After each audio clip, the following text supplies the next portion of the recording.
تو فطرانہ یعنی زکات الفطر، ایک ہوتی ہے زکات اور ایک ہوتی ہے زکات الفطر۔ زکات جو ہوتی ہے وہ سال گزرنے کے بعد دی جاتی ہے۔ کتنا؟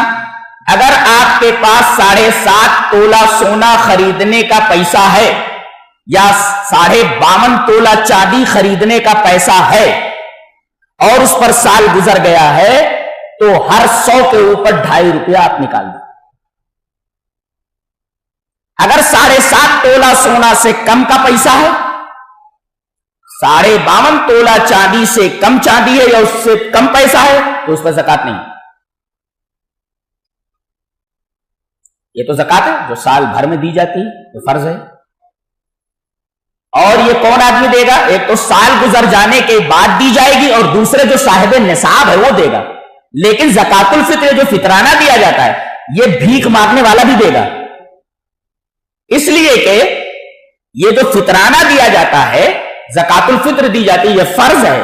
یہ اس لیے دی جاتی ہے کہ روزے کے اندر کچھ کمی ہو گئی ہے، کوئی نقص ہو گیا ہے، تو فطرہ دے کر کے اللہ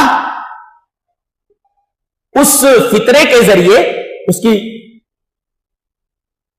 بھرپائی کر دے اور اس کا تدارک کر دے۔ یہ اس لیے دیا جاتا ہے کہ ایک فقیر کو بھی، وہ بھی روزہ رکھتا ہے، لہذا فقیر کو بھی یہ زکات نکالنی ہے، جس کو زکات الفطر کہتے ہیں۔ زکات الفطر کب نکالنا چاہیے؟ نماز عید سے جانے سے پہلے نکال دینا چاہیے۔ اگر نماز عید کے بعد نکالتا ہے تو وہ صدقہ ہے، زکات الفطر نہیں جو فرض ہے۔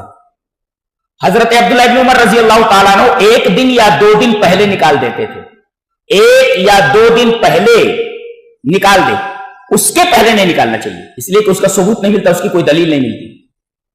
اور اگر فاصلہ زیادہ ہو جائے تو وہ مقصود فوت ہو جاتا ہے، اس لیے کہ زکات الفطر کا مقصد یہ ہے کہ بھئی کپڑے لے لیں یا اس دن غلہ لے کر کے آدمی اچھے سے اچھا کھا سکے۔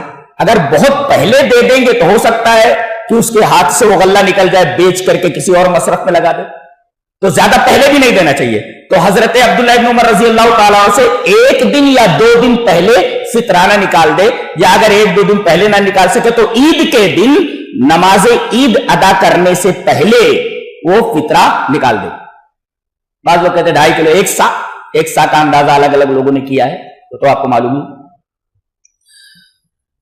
اب یہ بھی فیس بک کے اوپر جھگڑا چل رہا ہے کہ نقدی دی جائے، روپیہ دیا جائے یا غلہ دیا جائے۔ بعض لوگ کہتے ہیں غلہ ہی دیا جائے، اگر غلہ نہیں دیتے ہیں تو فطرہ ادا نہیں ہوگا۔ بعض لوگ کہتے ہیں نقدی ہی دینا چاہیے، جھگڑا۔ لیکن میرا خیال یہ ہے کہ بیچ بیچ کا اعتدال کو جو راستہ ہے وہ اختیار کیا جائے، کوئی غلہ دے دے تب بھی صحیح ہے اور کوئی پیسہ دے دے وہ بھی صحیح ہے۔ اس لیے کہ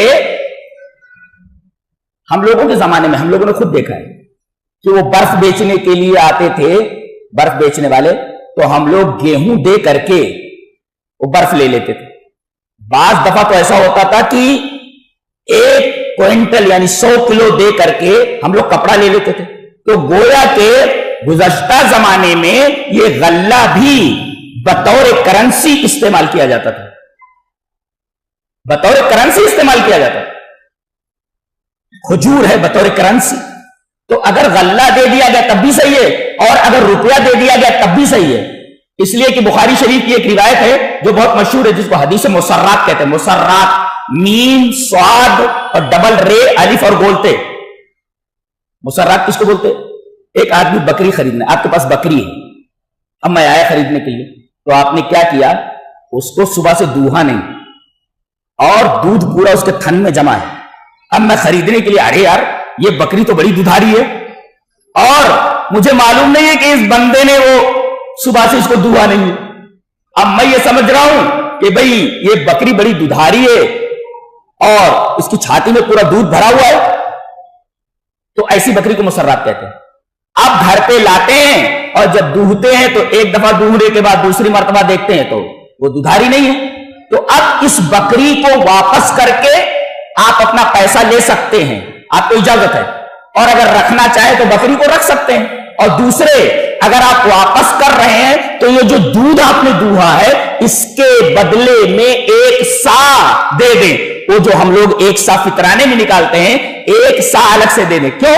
اس دودھ کے بدلے میں جو آپ نے دودھ دہا اس کی چھاتی میں جو جمع تھا. اب بتاؤ یہ جو ایک سا یہ جو دیا گیا ہے دودھ کے بدلے میں، یہ کیا ہے؟ کرنسی ہی تو ہے.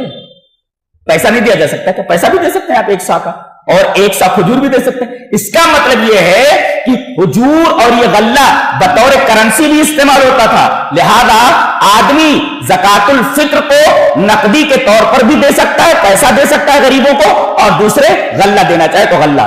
لہذا جو لوگ یہ کہتے غلہ ہی دیا جائے، غلہ اگر نہیں دے رہا تو جائز نہیں ہے. کچھ لوگ کہتے نقدی ہی دی جائے، غلہ نہیں دے سکتے. دونوں ایکسٹریم پر پہنچے ہوئے ہیں، انتہا پر پہنچے ہوئے ہیں. اور بیچ بیچ کا راستہ اختیار کیا جائے. کوئی نقدی دے دینا چاہے نقدی دے دے، کوئی غلہ دینا چاہے تو غلہ دے.